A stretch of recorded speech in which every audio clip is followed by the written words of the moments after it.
各位同學，你哋好，我係黃喬慧老師。你知唔知我喺度做緊啲乜嘢呢？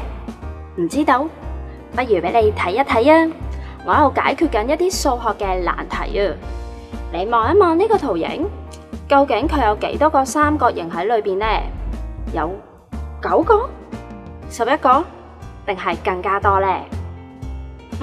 咁不如睇下第2條啊！呢個梯形裏邊，你又分唔分到4個大小相同嘅梯形啊？唔識啊？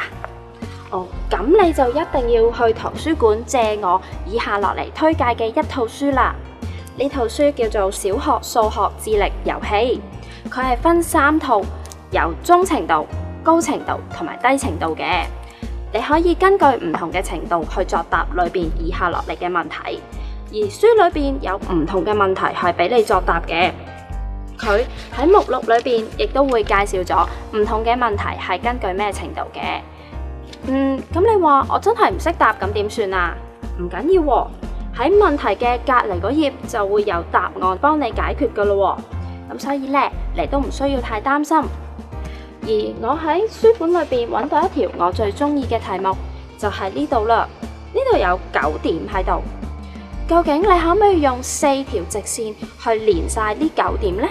而每一點係唔可以有重複嘅喎。除咗我以上講嘅3本圖書之外，原來喺圖書館仲有個叫數學類型嘅圖書，都有唔同類型嘅數學圖書俾我哋去睇嘅。咁你記住去圖書館嘅時候，一定要行過呢個數學圖書啦。今日嘅時間差唔多啦，係咁啦，拜拜。